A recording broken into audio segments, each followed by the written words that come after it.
Hello everyone. बच्चों, आज से हम एक बहुत ही इंपॉर्टेंट और बहुत ही इंटरेस्टिंग सब्जेक्ट स्टार्ट करने वाले हैं, दैट इज इकोनॉमिक्स। बच्चों, हमने अकाउंटेंसी ऑलरेडी स्टार्ट किया हुआ है and we have uploaded lectures on the home page of the channel. I hope you are going through all those lectures. Accountancy के साथ साथ इकोनॉमिक्स भी हम पूरा कवर करेंगे बच्चों, and we will also take revision lectures. So please ensure that you stay tuned to the channel. आज से हम स्टार्ट करने वाले हैं इकोनॉमिक्स। आपने बहुत बार आपके सीनियर्स से सुना होगा दैट इकोनॉमिक्स ये है, इकोनॉमिक्स वो है। तो आखिर यहाँ पे इकोनॉमिक्स का मतलब क्या है वो आज हम डिटेल में देखेंगे बच्चों। और अलग अलग जो हमारे इकोनॉमिस्ट है उन्होंने इकोनॉमिक्स की क्या डेफिनेशन दी है वो भी हम डिटेल में स्टडी करने वाले हैं। Now, whenever we are studying economics, I want you all to sit with your textbook and a pen, pencil और highlighter, जहां पे मैं आपको बताऊंगी बच्चों की क्या क्या इंपॉर्टेंट पॉइंट्स है, वहां पे आपको हाईलाइट करना है या स्टार करना है। बिकॉज ऑब्जेक्टिव टाइप के लिए भी ये बहुत इंपॉर्टेंट है that you have some things highlighted so that quickly at a glance आपको समझ जाएगा दैट ये इंपॉर्टेंट पार्ट्स है। ठीक है, so without any further delay let's begin with today's first lecture on economics, that is meaning and definitions of economics. Let's move to your page number 1 text का, जो Maharashtra state board की text book है उसका page number 1 हम start कर रहे हैं। देखिए, introduction. Today's world is marked by scientific inventions and discoveries. This remarkable scientific progress enables to probe into the question, what is science? Science is systematic body of knowledge. आप इसे underline कर लीजिए। What is science? It is a systematic body of knowledge and there are two main types of sciences बच्चों। अभी तक हमने जो sciences पढ़े हैं उसे हम बोलते हैं नेचुरल साइंसेस। देखिए, नेचुरल साइंस, और आज हम जो साइंस पढ़ने वाले हैं उसे हम बोलते हैं social science. So there are two major categories. One is a natural science and the other is a social science. Now let us understand what do you mean by natural science. Natural science is one whose laws are universally acceptable and their validity can be tested in a laboratory under controlled conditions. मतलब दो चीजें अगर satisfy हो गई तो हम बोलेंगे ये नेचुरल साइंस है। कौन सी दो चीजें? पहली बात तो उसके जो लॉज है वो यूनिवर्सली एक्सेप्टेबल होने चाहिए। ओके, मतलब यहाँ पे जो लॉ है वही किसी और देश में भी होगा। So irrespective of the geography, irrespective of where you are doing that experiment, आपका जो लॉ स्टेट कर रहा है that has to be universal. Okay, मतलब हर जगह पे वो एप्लीकेबल है। And secondly, you can test those laws in a laboratory. Now for example, अगर मैं बोलूं that H2O is water, okay, H2O is water, मतलब दो हाइड्रोजन के मॉलिक्यूल्स और एक ऑक्सीजन का मॉलिक्यूल अगर मैंने मिक्स कर दिया तो इसका पानी ही बनने वाला है। So irrespective of which country you go to, which geography you are in, ये हमेशा in a control environment this is always going to hold true, right? So this is known as a natural science. मतलब जहां पे हम prove कर सकते हैं laboratory में तो हम बोलेंगे ये नेचुरल साइंस है। ओके, देखो आगे क्या लिखा है।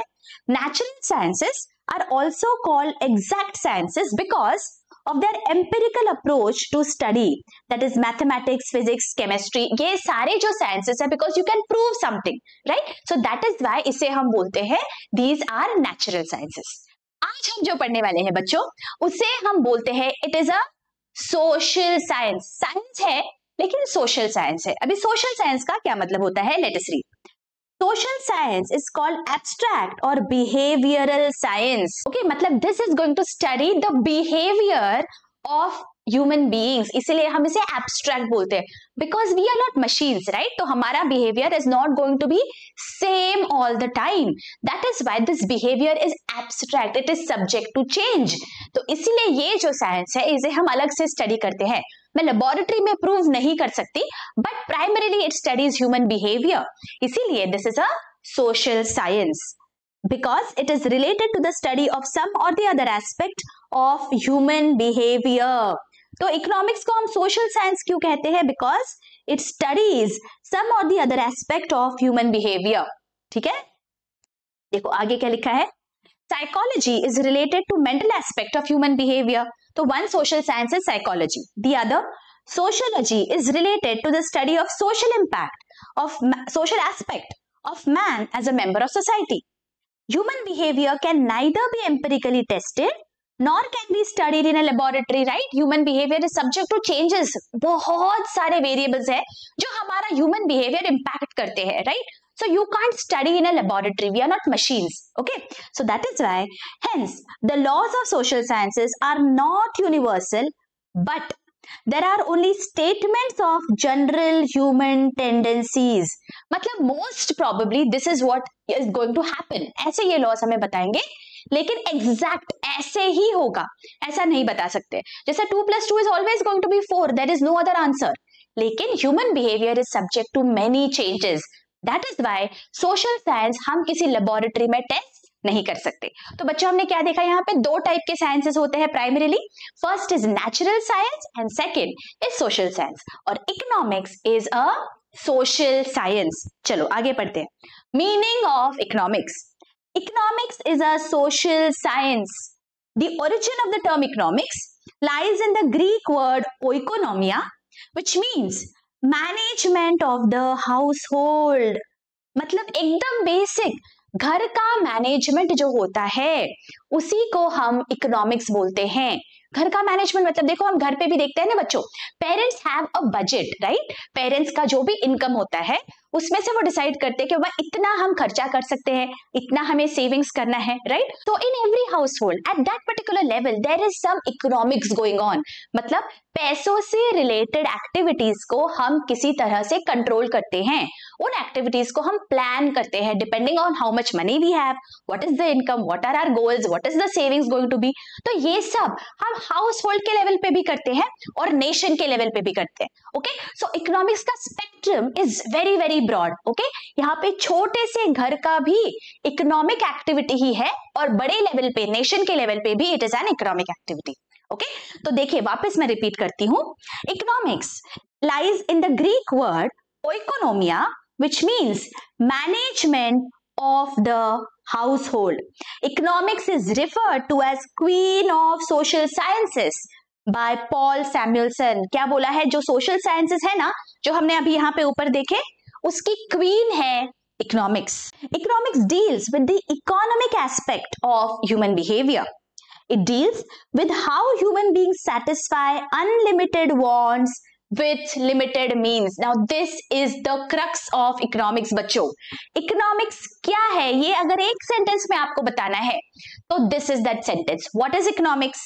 It is how human beings satisfy unlimited wants. हमारे जो wants है, हमारी जो needs है, हमारी जो जरूरतें हैं बच्चों, वो बताइए कभी खत्म होती है क्या? आप याद करिए, कुछ सालों पहले आपको लगा था कि वह बस 10th पास कर लूंगा ना तो बस बहुत हो गया, अब मेरा तो बहुत अच्छा हो गया, 10 में बहुत अच्छे मार्क्स मिल गए, बहुत अच्छा हो गया. अब जब आप 11th में आए हो, आप अभी सोचोगे नहीं 12th में जब मैं बहुत अच्छे मार्क्स मिलाऊंगा या मिलाऊंगी तो फिर मुझे बहुत खुशी होगी. Again when you go to 12th आप सोचोगे कि बाबा आगे चल के प्रोफेशनल एजुकेशन कर लूंगा ना तो फिर मजा आ जाएगा. तो सी योर नीड्स, आपकी जो जरूरतें हैं, ये तो आपके एस्पिरेशंस है, but even materially you feel that अच्छा आज मेरे पास एक स्कूटर है ना, कल जाके मेरे पास एक कार होनी चाहिए. अगर कार है तो आप सोचोगे एक लंबी कार होनी चाहिए. So the wants, the needs, the desires of a human being, those are unlimited. उसे कोई भी लिमिटेशन ही नहीं है. एक वांट सेटिस्फाई करने के बाद हमेशा हमारे पास दूसरी वांट होती है.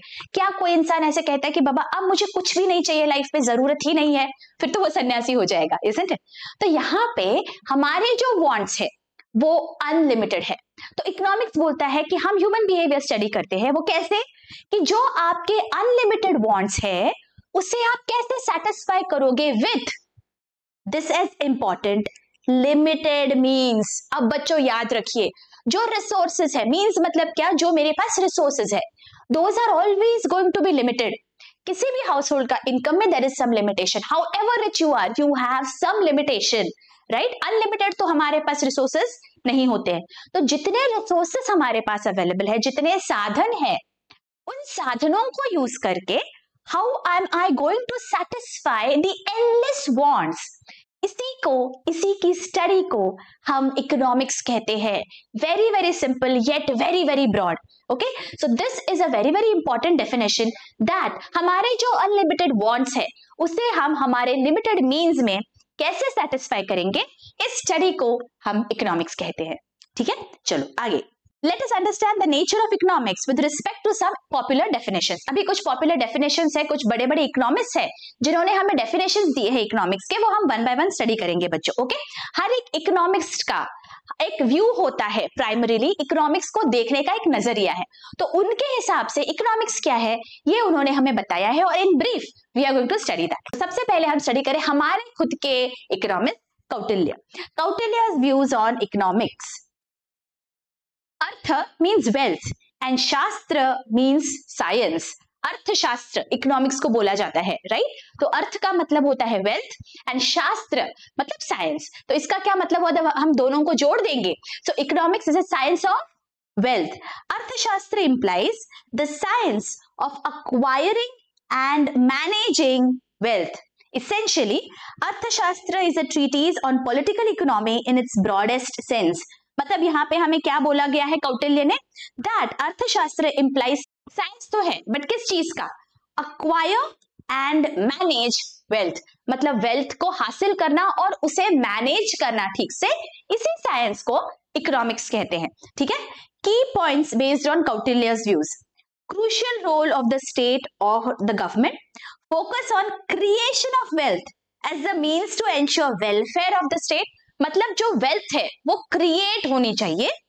Need for efficient administrative machinery for good governance and compilation of political ideas into अर्थशास्त्र. तो ये जो कौटिल्य के व्यूज है इकोनॉमिक्स से रिलेटेड ये हमें दिए गए हैं बच्चों यहाँ पे. बट सबसे इंपॉर्टेंट हमें ये याद रखना है that what is economics as per Kautilya. You have to acquire and manage wealth. इसका जो साइंस है उससे कौटिल्य ने कहा है this is Arthashastra, that is economics. Okay, चलो आगे देखते हैं. अभी जो बाकी के बड़े बड़े इकोनॉमिक्स है बच्चों, उन्होंने इकोनॉमिक्स को किस नजरिए से देखा है वो हम यहाँ पे देखने वाले हैं. सबसे पहले Adam Smith's wealth oriented definition. क्या बोलते हैं एडम स्मिथ, देखो. Classical economist Adam Smith also regarded as the father of economics. इसे आप अंडरलाइन कर लीजिए. Who is the father of economics. ऐसे अगर आपको पूछा जाएगा ऑब्जेक्टिव टाइप में तो आपको बताते आना चाहिए who is the father. Adam Smith also known as the father of economics. उन्होंने क्या किया है, he has given wealth oriented definition of economics. Out of his many literary contributions to economics, he is most famous for his 1776 piece of work, An Inquiry into the Nature and Causes of Wealth of Nations. अभी हर economics का एक major book आया था जो बहुत ज्यादा famous हो गया. तो एडम स्मिथ का बुक आया 1776 में. उस बुक का यहाँ पे नाम दिया है An Inquiry into the Nature and Causes of Wealth of Nations. इस बुक में उन्होंने क्या दिया है हमें यहाँ पे बताया गया है. Adam Smith defines economics as a science of wealth. Simple. उन्होंने क्या बोला है, क्या है economics, it is a science of wealth. अब इस डेफिनेशन को हम और गौर से समझेंगे. देखिए की points of Adam Smiths definition. First, laissez-faire मतलब non intervention of the government. laissez-faire का क्या मतलब होता है, जब गवर्नमेंट से आपको किसी भी तरह की कोई भी रोक टोक नहीं होती है, फ्री इकोनॉमिक्स, फ्री पॉलिसीज होते हैं, तो उसे हम बोलते हैं laissez-faire economy. Okay. Second, capital and wealth accumulation मतलब हम इकट्ठा करते हैं.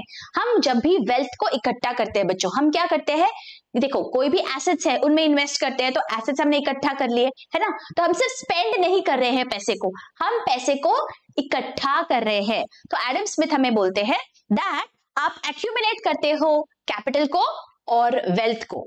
Next, nature's law in economic affairs. Nature's law मतलब आपका जो बिहेवियर होता है ना इंडिविजुअल का, that is also going to impact how you create wealth, right. So इसलिए nature's law also plays an important role here.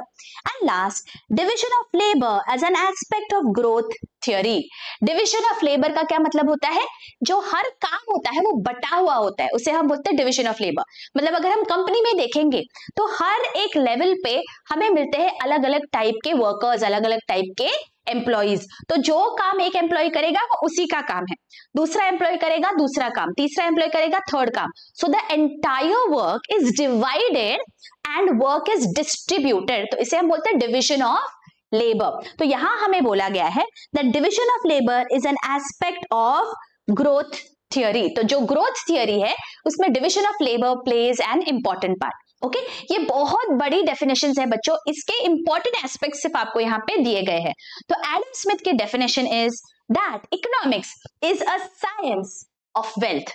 हमें कौटिल्य ने क्या बोला था? You are acquiring and managing wealth. यहाँ पे हमें एडम स्मिथ बोलते हैं it is a science of wealth. Okay आगे क्या है देखो, professor Alfred Marshall's welfare oriented definition. Welfare oriented, welfare मतलब सभी लोगों का विकास हो, सबका भला हो, इसे हम बोलते हैं वेलफेयर, राइट? तो क्या बोल रहे हैं Alfred Marshall? Let us C. Neoclassical economist Professor Alfred Marshall has given the welfare-oriented definition of economics in his book Principles of Economics, which was published in 1890. इसे भी आप एक बार हाईलाइट कर लीजिए। एल्फ्रेड मार्शल ने वेलफेयर-ओरिएंटेड डेफिनेशन दी है उनकी book Principles of Economics में। His definition states, economics is a study of mankind in ordinary business of life. It examines that part of individual and social action which is closely connected with attainment and use of material requisites of well-being.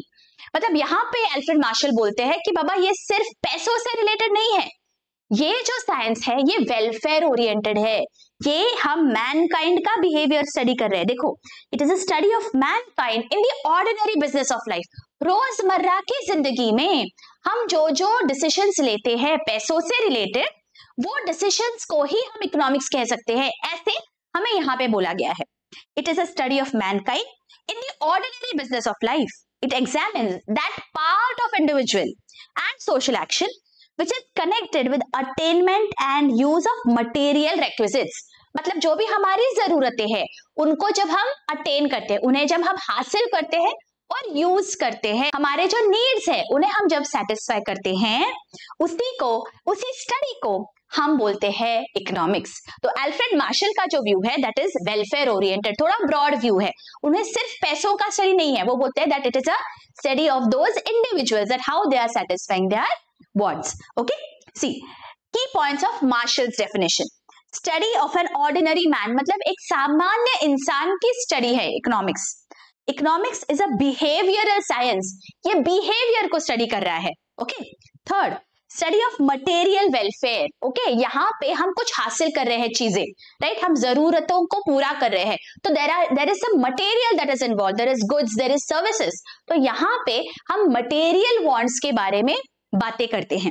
And last, economics is not simply a study of wealth. तो Alfred Marshall बोलते हैं Adam Smith को that आपकी जो definition है वो बहुत narrow है, आपने सिर्फ यहाँ पे वेल्थ के बारे में बोला है, but according to me my definition of economics is not just wealth, it is behaviour का study of an ordinary man. Okay so देखिए, हर एक इकोनॉमिस्ट ने बच्चों अपने अपने नजरिए से इकोनॉमिक्स को डिफाइन किया है। देयर इज नो राइट और रॉन्ग हियर। ओके हमें सिर्फ हर एक का पर्सपेक्टिव यहाँ पे समझना है, ठीक है? तो हमने तीन डेफिनेशंस देखे। पहली डेफिनेशन हमने कौटिल्य की देखी, सेकंड देखी एडम स्मिथ की जहां पे उन्होंने wealth oriented definition the, and third Alfred Marshall की जहां पे वेलफेयर ओरिएंटेड डेफिनेशन हमें मिली है। एंड लास्ट डेफिनेशन जो हम देखने वाले हैं that is professor Lionel Robins scarcity oriented definition. अब स्कैरसिटी का क्या मतलब होता है? किसी भी चीज की जब कमी होती है उसे हम बोलते हैं scarcity. So now let us read. This is the most popular definition of economics. Robbins, in his book entitled An Essay on Nature and Significance of Economic Science, published in 1932, mentions about scarcity-oriented definition of economics. तो ये तीनों जो economics है बच्चों, इनकी books के नाम यहाँ पे दिए गए हैं, ये भी आपको ऑब्जेक्टिव टाइप में पूछे जा सकते हैं, तो please ensure that you all remember this. Okay, economics is a science which studies human behavior as a relationship between ends and scarce means which have alternative uses. So this is the most popular definition of economics. यहाँ पे क्या बोला गया है बच्चों? That economics ये science है, number one. कौन सा साइंस है? ह्यूमन बिहेवियर को स्टडी करता है। आगे, it is a relationship between ends and scarce means. ends मतलब हमारी कुछ जो जरूरतें हैं, और scarce means मतलब हमें जो जरूरतों को पूरा करने के रिसोर्सेज है, वो scarce है ना, वो अनलिमिटेड नहीं है, वो लिमिटेड है, वो scarce है रिसोर्सेज। लेकिन जो जरूरतें हैं वो बहुत सारी है, और जो रिसोर्सेस है उनके ऑल्टरनेटिव यूजेस है। मतलब फॉर एग्जाम्पल पानी ले लीजिए, अगर मुझे बहुत प्यास लगी है तो पानी is my resource, it is my means, correct. अगर मुझे मेरी प्यास बुझानी है तो पानी इज माई रिसोर्स, लेकिन जो पानी है उसके ऑल्टरनेटिव यूजेस है, राइट। बहुत सारे यूजेस होते हैं पानी के, या फिर मैं इलेक्ट्रिसिटी भी कह सकती हूँ। यहाँ पे इलेक्ट्रिसिटी मैं घर में यूज कर सकती हूँ, फैक्ट्रीज में यूज करती हूँ, रोड्स पे, रास्ते पे, बाहर यूज कर सकती हूँ। सो इलेक्ट्रिसिटी के कितने सारे यूजेस है। तो यहाँ पे हमें बोलते हैं दैट हमारी जो जरूरतें हैं उसे पूरा करने के जो रिसोर्सेस है, पहली बात तो वो लिमिटेड है, वो स्केर्स है, और दूसरी बात उनके बहुत सारे यूजेस है। तो I have to make a choice here कि मैं इस इलेक्ट्रिसिटी को घर पे यूज करूं, या मैं इलेक्ट्रिसिटी को इंडस्ट्री में यूज करूं, या मैं इसे कहां यूज करूं, right. So there are alternative uses and then we have to make a choice. And this study of this human behaviour कि हम हमारी जरूरतों को कैसे पूरा करेंगे, that is economics. Okay, so this is a very very important definition of economics बच्चों।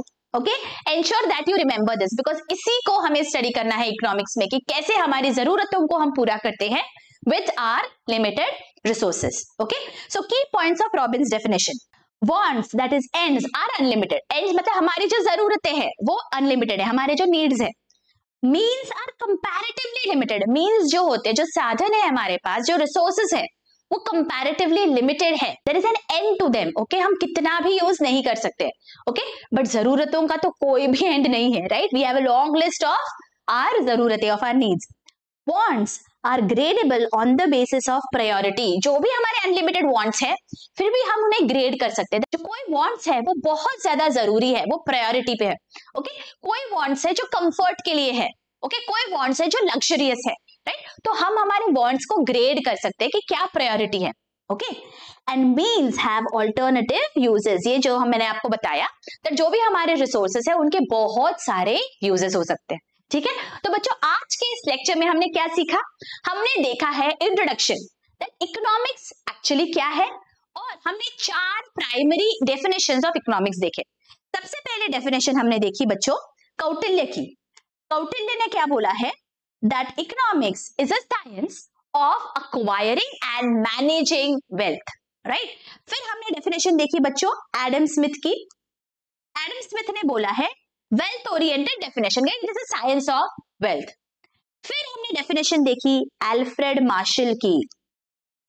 Alfred Marshall ने कहा कि बाबा ये बहुत नैरो हो जाता है, it is not just wealth, it is the study of human kind. Okay, तो उन्होंने हमें डेफिनेशन दी वेलफेयर ओरिएंटेड, यहाँ पे वेल्थ ओरिएंटेड थी। और फिर लास्ट पिक्चर में आते हैं प्रोफेसर लायनल रॉबिन्स। इन्होंने हमें डेफिनेशन दी स्कैरसिटी ओरिएंटेड।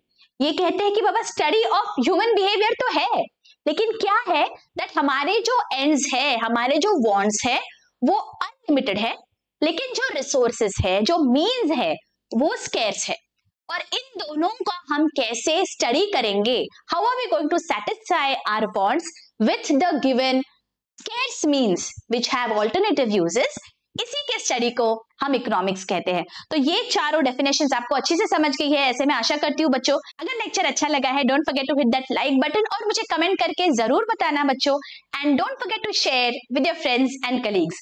बच्चों क्लास 11th का accountancy lectures are already uploaded on the home page of the channel. I hope you are going through those lectures. Do let me know in the comment section that आपको lectures कैसे लग रहे हैं। मिलती हूँ आपको next videos में। Till then take care, bye bye.